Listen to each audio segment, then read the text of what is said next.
I have a plethora of memories, and coming back to Atlanta and the area is like coming home. Uh, the fans that I have there, whether it be from football, from the Bulldogs to the Falcons to WCW and WWE back in the day, I'm so appreciative that the fans are so rabid and so loyal there, and there would be no other place to have my retirement match than in Atlanta. We're going to get to the retirement match, but speaking of your career in the Georgia Bulldogs, do you still follow? Do you get to follow Georgia football? Are you still kind of in tune with how they're doing season by season? What's kind of your involvement with just following, college football and maybe Georgia in general?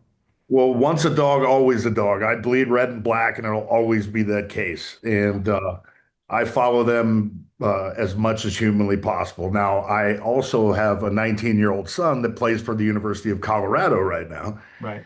and so it's a balancing act. But my heart and soul, I'll always be a Bulldog, no question about that. Now you're still close with Ray Goff, is that correct? Yes, sir, What 100%. what's that relationship like and how much do you get to talk to him? And is it a lot of reminiscing going down memory lane? How does that work out? First and foremost, yes, that's all we talk about is old times, and they were wonderful times. And I look at Ray like a second father, like I do Coach Dooley. Hmm. And the fact is that I'll be perfectly honest with you, college football is a completely different scenario right now, Sure. completely different landscape than when I played. And I went to Georgia, and I never in for 2 seconds thought about going anywhere else. And once I was a dog, I always wanted to stay a dog. And the relationship that I had with Coach Dooley and with Coach Golf were father-like. And I looked up to them exponentially, and they set me on the right path. And I would have run through walls for both of them.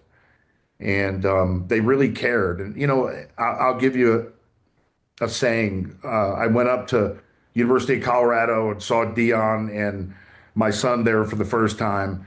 And Dion says, we got 170 something years of NFL experience on the roster as far as coaching is concerned, but they're all good fathers. Hmm. And I look back on that and the relationship I had with the head coaches that I had at the University of Georgia were father-like. And I would have done anything for those gentlemen. And it was a different day. And I don't believe you can have that type of relationship anymore with a college coach because 9 out of 10 of these kids end up leaving and going somewhere else the next year. So they chase the money now. It's more so about that than it is anything. But back in the day when I was a Georgia Bulldog, it was Georgia Bulldog or bust. It was a fantastic part of my life, one of the best parts of my life that I ever could have imagined. You talk about the way college football has changed, and I guess you're kind of experiencing that because your son is playing college football. Is it sad to you just to see those changes that you just described? Do you wish it was kind of still back the way it was when you played, or is this one of those everything changes, it's inevitable? What are your thoughts on just how things are done now? I just think it's a shame. I don't really believe that there's anything like a student athlete anymore because everyone's chasing that money. That's what they're doing. Back in the day when I played, to transfer, you had to sit out a year, and you had to have a medical reason for it or a hardship or something like that. Now these kids can get yelled at one day and go in and pick up the phone and call their agent and get another spot, jump in the portal and go somewhere else. And it's kind of like when I was in the NFL and they had the rookie salary cap and they got rid of it. You're giving these kids a lot of power before they deserve it. Now, truly, the reasoning behind this is finance, right? And these kids do need to get paid in college, no question about it. But the way that the portal has been set up and the way that college football right now has been set up, there's really no rules when it comes to this portal and transferring from place to place. I've seen kids play 7 years in college because they get their junior college years back. I've seen kids go to six different colleges in a matter of 4 years, Mm. and it's a shame. I'll break it down to the brass tacks. You're not assured that the guy next to you is going to be your teammate next year, um, because there's so many variables that can get him another place to play college football. Whether he doesn't like it, whether he's pushed out because they're bringing more kids in from the portal. It's a sad day. And then they got rid of walk-ons. Mm. I think it's really sad when it comes to looking at the kids coming out of high school going into college. It's just I don't believe it's fair. But like you said, things do have to change. They have to evolve. They just need a better way to do it. And I truly believe that if Nick Saban was the president of the NCAA college football, that everything would be just fine right now. But um, you hope for the best, and you ride the wave, and hopefully Gage, my son, can take advantage of it. But it's tough because you wonder about a kid if he comes into your school and he's playing next to you and he's been to four other colleges. You kind of wonder why he bounced around. Yeah. So. You're not the only one to mention Saban as a commissioner of college football. Have you guys all gotten together and put the squeeze on him? Nope, he's the only one. He's the only one that needs to be in that spot. Yeah. You know, and this is coming from a Georgia Bulldog. Yeah, right. But I want at the end of the day, you look for the best person, most qualified for the job that he's asked to do, and I believe that he would turn it around. One last college football question for you. Have you ever entertained the possibility that Colorado could play UGA in a playoff situation? I mean, what would happen to you if that ever happened?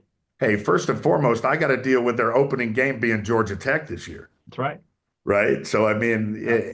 in Boulder. So um, it, yeah, everybody knows what would happen there. I'd have to get a shirt and cut it in half, and Georgia be half of it, and Colorado be the other half. Hey, my son, I'll follow him to the end of the earth. I don't care who he plays for. I'm going to be cheering 1,000% for him. But once a dog, always a dog. What do you remember most about the good times about WCW when you became a breakout star? Everyone remembers, at least down here, the big match in the Georgia Dome when you won the championship. And obviously, you were there for a couple of years and then your wrestling career continued. But you were this phenomenon that was very unique to wrestling at the time. Do you remember just what that was like for you going through that and that sudden rush into stardom, and then all of a sudden you're way up here, just kind of you just took off like a rocket, I guess is the expression they use in the business sometimes. So, do you remember those days and just how you dealt with all that? I remember them and cherish them well. Hmm. Very appreciative. I was in the right place at the right time. The wrestling business was really catching on at that time, and Hulk Hogan needed a good guy. Sting needed help being the good guy at WCW. And I kind of came from nowhere, and I came with a gimmick that people never seen before, but it's just a simple gimmick. Uh, I was me. I was Goldberg, and they allowed me to be that guy. I was a guy who knew martial arts and a guy who played professional football and played college football and knew how to tackle people. And I didn't have to talk for the first 6 months. I wanted to be the Mike Tyson of wrestling. I wanted people to hear my music, to have the hair stand up on the edge of their arms, and not know what they were about to embark upon for the next 5 minutes. And I didn't care about if it was only 5 minutes. Hmm. That was another thing that was different with me is that I'd beat guys before the bell rang sometimes. And that was different. That was not the norm. And so I think that's why it kind of caught on. That and the emergence of mixed martial arts at the time. Yeah. And don't think that that wasn't planned, right? So I mean, I like to believe that if I like something, other people are going to like it. And so I really was enthralled with mixed martial arts at the time. And like I said, I was training. And I knew that if I combined a 285-pound defensive lineman, me, with Black tights, black boots, black gloves, don't talk for 6 months, go out and just smash people and leave. I didn't have an agenda other than running through people. And I think it was a breath of fresh air because it was something completely different than what they'd seen before. You are going to be here, State Farm Arena, Saturday night's main event, being billed as your last match. How do you, and I think athletes probably get this question a lot, but how did you know when it was time? Was this something that all of a sudden just the light went on, or was it kind of building, do you think, over weeks and months? No, this has been building since my last match. The reality is, and I think a lot of people know it, that I was kind of promised a retirement match, another match after the last match that was on my contract. It was between Vince McMahon and I, and Vince got fired, and the rest is history. And it laid dormant there for a while. And I don't like, I'm not going to pick up the phone and say, hey, give me my retirement match. So if it happened, it happened. And I was kind of fine with not performing again. And lo and behold, I get a phone call, albeit a couple years later, and I'm older now and compromised comparatively to the 285-pound guy you saw, back in the day. But as an athlete, as a competitor, I'm not going to say no. I don't care if I'm 70 years old because 50% of me is better than 99% of 99% of the people on the planet. So Gunther is the opponent. He's a guy who's not super flashy, but a tough guy, a great worker. Um, this has been really building for a while. I mean, this is not just all of a sudden, hey, these guys are just wrestling. I mean, this is an angle that's kind of built for a while. Why is he the right guy for you to have your last match with? well, as I said the other night on the show, I was vying for my retirement match, and he just so happened to put himself in that spot. Um, Really hope for you. it could have happened to anybody that opened their mouth negatively about me and my family when we were there, um, you know, back for the pay-per-view. So um, I don't know whether it was planned by him. I don't know. All I can say is he willingly stepped right into that spot, and I willingly accepted him as my final opponent. I just want to put my fist through his face. I just want to make sure that this younger generation, and he's representing that younger generation, respects us old guys and doesn't, and they don't, and they must understand that we must command that respect forever because you never know what position they're in or condition they're in or uh, you never know if they're still willing to go, and I'm still willing to go. And so you better watch your mouth. And, you know, younger generation, man, look up to your elders, respect them because you never know what can happen. I want to respect your time, so I have one last question and then I'll let you go.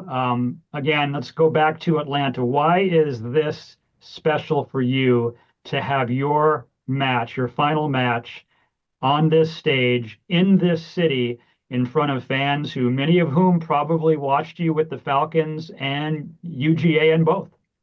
That's why. The fans have always been there, and they've been with me through thick and thin, and they've been with me through career change. They've been with me from college to professional football to professional wrestling because I didn't go to New York and do the WWE. I was a WCW talent, and I was homegrown. And I went down to that power plant every day. I lived up in Dawsonville next to Bill Elliott. That was an hour drive to and from each day. And I have a lot of great memories, like terrific memories of Atlanta and my days with the Bulldogs and my days with the Falcons and my days with WCW. And there truthfully was no other place to have this match. I mean, look, the Georgia Dome. I played there as a NFL football player, then I won the world championship there. I mean, it means a lot to me to be in that town.